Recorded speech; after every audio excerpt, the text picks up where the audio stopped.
DPC বলিতে কি বোঝায় বা ডিপিসি কোথায় ব্যবহার করা হয়, ব্যবহার করলে কি হবে, না করলে কি ক্ষতি হবে, সেই বিষয় নিয়ে আজ আমরা আলোচনা করব। ঘরবাড়ি তৈরি করার ক্ষেত্রে ডিপিসি একটি গুরুত্বপূর্ণ ভূমিকা পালন করে। তাই আমরা একে একে জেনে নিই আসলে ডিপিসি ঘরবাড়ি তৈরি করার ক্ষেত্রে কোথায় ব্যবহার করা হয়। আমি আগে থেকে এখানে একটি চিত্র অঙ্কন করে রেখেছি, আর এই চিত্রের মধ্যে আমরা দেখতে পাচ্ছি এই অংশটা হলো আমাদের ডিপিসি, এটা হলো আমাদের ফাউন্ডেশন বিম।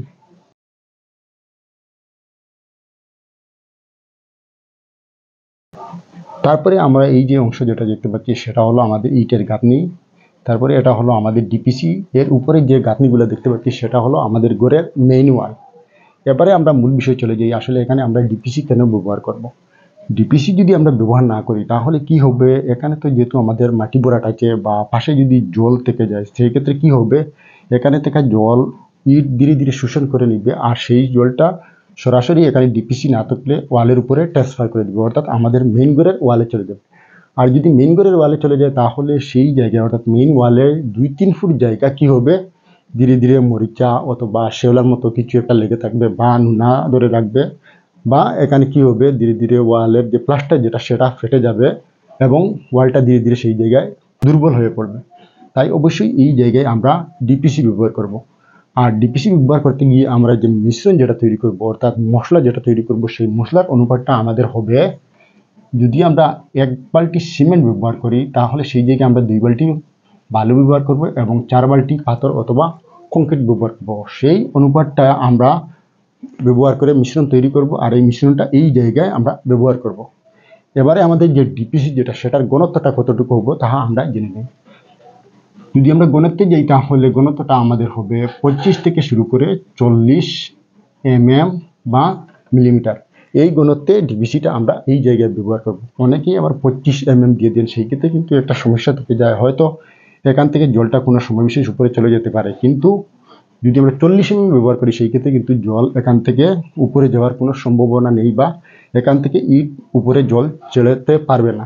তাই আমরা সরাসরি 40 mm ব্যবহার করার চেষ্টা করব। ইঞ্চিতে যদি যাই আমরা, আমাদের ইঞ্চি দাঁড়াবে প্রায় 1.5 ইঞ্চি। তাছাড়া কংক্রিটের মিশ্রণ ছাড়া আমরা এই জায়গায় অনেকেই দেখতে পাই বিটুমিন শিট ব্যবহার করে থাকেন। বিটুমিন শিটটা কিন্তু এই যে আমাদের যে পোর্শন যেটা সেটা কিন্তু প্রথমে ঢালাই করতে হবে, তারপরে বিটুমিন শিট যেটা সেটা কিন্তু 3 থেকে 5 mm হয়ে থাকে। এখানে শুধুমাত্র বিটুমিন শিট দিয়ে দিলে হবে না, অর্থাৎ ঢালাই একটা পোর্শন দিয়ে তার উপরে কিন্তু বিটুমিন শিটটা এইরকম পাতলা করে বসিয়ে দিতে হবে। বিটুমিন শিটটা প্রায় 3 থেকে শুরু করে 5 mm পর্যন্ত হয়ে থাকে।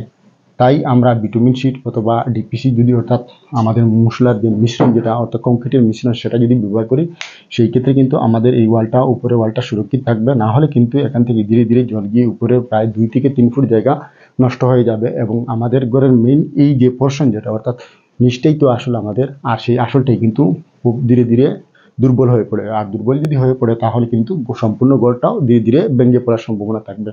তাই অবশ্যই আমরা ঘরবাড়ি তৈরি করার ক্ষেত্রে ডিপিসি ব্যবহার করব।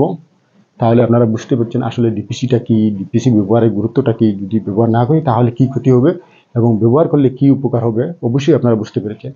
ভিডিওটি দেখে আপনাদের কেমন লেগেছে অবশ্যই কমেন্ট বক্সে জানাবেন। যদি ভিডিওটি দেখে ভালো লাগে তাহলে অবশ্যই একটি লাইক দিয়ে দিবেন।